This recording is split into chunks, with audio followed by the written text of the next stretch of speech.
بسم اللہ الرحمن الرحیم۔ سورہ شعراء کی آیت نمبر 167 دیکھ لیں۔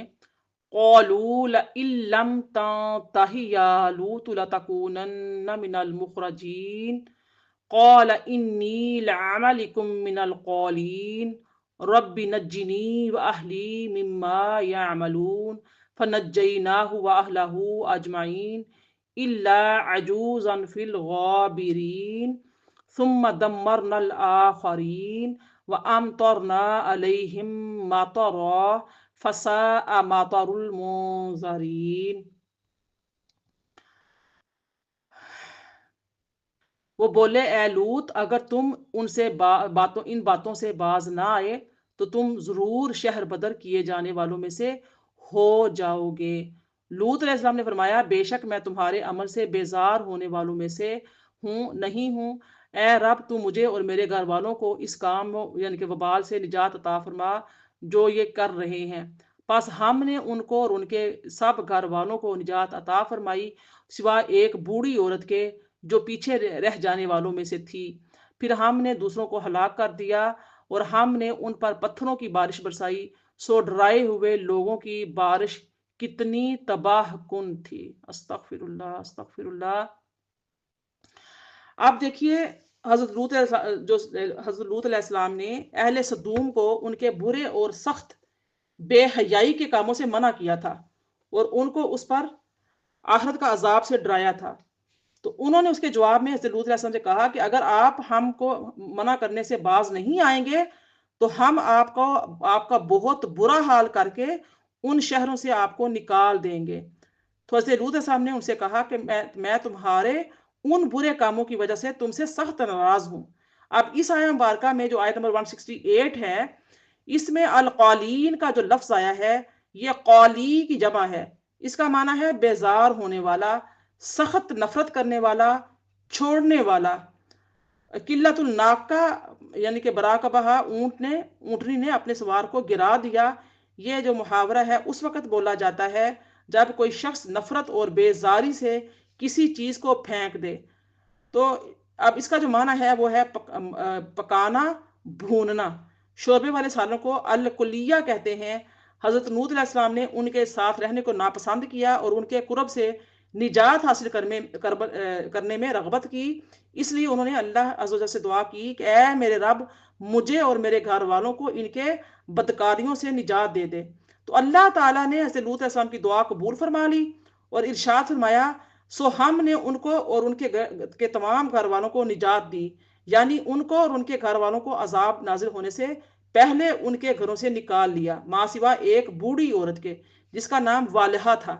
یہ حضرت لوط علیہ السلام کی بیوی تھی اور ان پر ایمان نہیں لائی تھی۔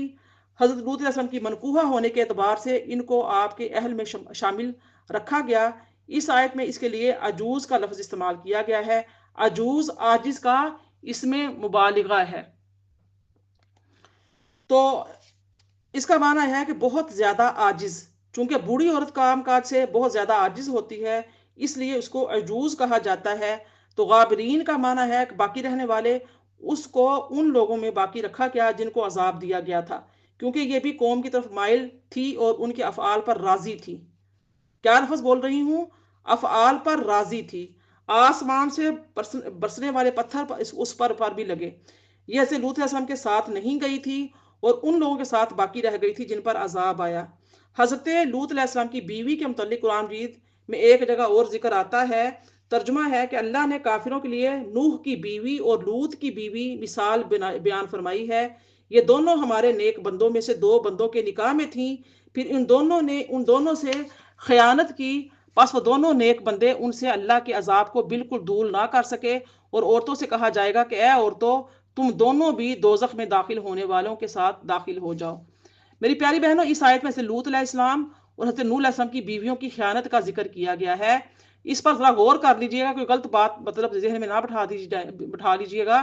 اس کی تفصیل یہ آتی ہے کہ امام ابو القاسم علی بن حسن بن حبت اللہ ابن عساکر اپنی صحیح سند کے ساتھ روایت کرتے ہیں کہ حضرت ابن عباس رضی اللہ تعالیٰ عنہ بیان کرتے ہیں کہ ان عورتوں نے زنا نہیں کیا تھا لیکن حضرت نوح کی بیوی لوگوں کو جا کر یہ بتاتی تھی کہ حضرت نوح جو ہے مجنون ہیں، دیوانے ہیں اور حضرت لوط کی بیوی لوگوں کو جا کر بتاتی تھی کہ آج لوط کے پاس مہمان آئے ہیں.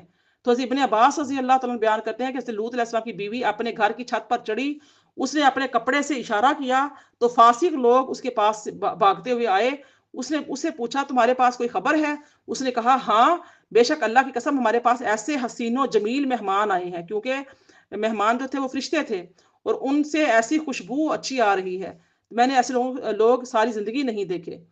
تو اس کے بارے میں قتادہ بیان کرتے ہیں کہ فرشتے حضرت لوط علیہ السلام کے پاس آئے, وہ اس وقت کوئی کام کر رہے تھے, انہوں نے کہا ہم آج رات آپ کے پاس مہمان بن کے رہیں گے. تو حضرت لوط ان کے ساتھ لے کر اپنے گھر کی طرف چل پڑے. حضرت لوط نے راستے میں ان کی طرف مڑ کر فرمایا کیا تم کو معلوم نہیں ہے اس بستی کے لوگ کس طرح کیا کام کرتے ہیں؟ تمام روئے زمین میں ان سے زیادہ برے کام کرنے والا اور کوئی نہیں ہے.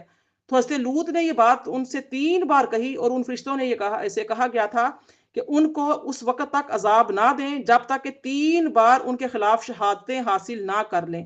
جب وہ فرشتے حضرت لوط کے گھر داخل ہوئے تو کافی کافرہ بوڑھی اپنے قوم کے پاس گئی اور ان کو حضرت لوط کے گھر کے دروازے پر لے آئی. ایک فرشتہ اٹھا اور اسے پوری قوت کے ساتھ دروازہ بند کر دیا. حضرت جبرائیل نے ان کو عذاب دینے کے لیے اپنے رب سے اجازت طلب کی. اللہ تعالیٰ نے ان کو اجازت دے دی. پھر حضرت جبرائیل علیہ السلام نے ان کے اوپر اپنا پر مارا جس سے وہ اندھے ہو گئے اور انہوں نے بہت بری حالت میں رات گزاری. پھر فرشتوں نے لوط علیہ السلام سے کہا قالوا یا لوط انا رسول ربک لن یصلوا الیک فاسر باہلک بقطع من اللیل ولا یلتفت منکم احد الا امرأتک انہ مصیبها ما اصابہم. سورہ ہود کی آیت نمبر 81 میں آئے گا. فرشتوں نے کہا اے لوط ہم آپ کے رب کے بھیجے ہوئے یہ لوگ آپ تک ہرگز نہیں پہنچ سکتے. آپ رات کے ایک حصے میں اپنے گھر والوں کے ساتھ یہاں سے روانہ ہو جائیں اور آپ میں سے کوئی شخص مڑ کر نہ دیکھے. البتہ اپنی بیوی کو ساتھ نہ لیں, بے شک اس کو بھی وہی عذاب پہنچے گا جو انہیں پہنچے گا. تو قتادہ کہتے ہیں کہ مجھے یہ حدیث پہنچی ہے کہ اس بوڑھی عورت نے ایک آواز سنی تو اس نے اس آواز کی طرف مڑ کر دیکھا تو اس کو ایک پتھر آ کر لگا. وہ اس وقت اپنے قوم سے الگ جگہ پر تھی. قتادہ کہتے ہیں کہ ہمیں یہ حدیث پہنچی ہے کہ جبریل نے اس بستی کو درمیان سے پکڑ کر اٹھایا اور اس کو آسمان کی طرف لے کر چڑھے, حتیٰ کہ آسمان والوں نے اس بستی کے کتوں کی آوازیں سنی. پھر جبریل نے اس بستی کو پلٹ دیا, اس کے اوپر کا حصہ نیچے اور نیچے کا حصہ اوپر کر دیا, پھر ان پر لگاتار پتھر برسائے. قتادہ کہتے ہیں کہ ہمیں یہ حدیث پہنچی ہے کہ ان کی تعداد 4 لاکھ تھی. اس کے بعد جو ہے آیت نمبر 174 میں دیکھیے ان فی ذالک لآیہ وما کان اکثرهم مؤمنین. بے شک اس واقعے میں بڑی نشانی ہے اور ان کو ان کے جو اکثر لوگ ہیں وہ مومن نہیں تھے. وَإِنَّ رَبَّكَ لَهُوَ الْعَزِيزُ الرَّحِيمُ آیت نمبر 175. اور بے شک آپ کا رب ہی بڑا غالب اور رحمت والا ہے. آج کی یہ 2 آخری آیات ہیں. اللہ نے فرمایا کہ آپ دیکھیں کہ بے شک آپ کا رب ہی ضرور غالب ہے, وہ اپنے اور اپنے رسول کے دشمنوں سے انتقام لیتا ہے اور بہت رحم فرمانے والا ہے کہ وہ انبیاء اور اولیاء کی مدد فرماتا ہے اور کفار پر بھی بغیر تنبیہ کے عذاب نازل نہیں فرماتا اور ان کو ایمان لانے اور اصلاح کرنے کی مہلت دیتا ہے.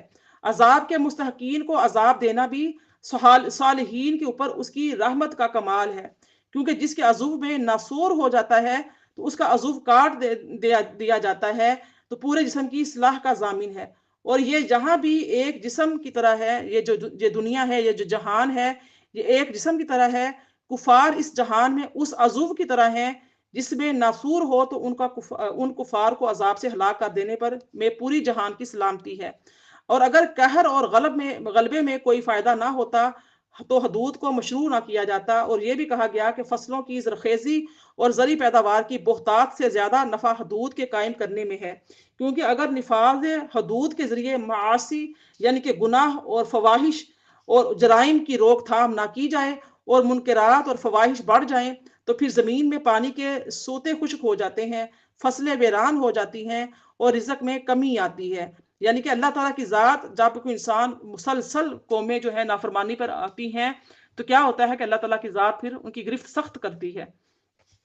حضرت عبداللہ بن عمر فرماتے ہیں کہ رسول اللہ صلی اللہ علیہ وسلم ہمارے پاس تشریف لائے اور آپ نے فرمایا اے مہاجرین کی جماعت, جب تم 5 چیزوں میں مبتلا ہو جاؤ گے تو ان کو پانے سے اللہ کی پناہ طلب کرو.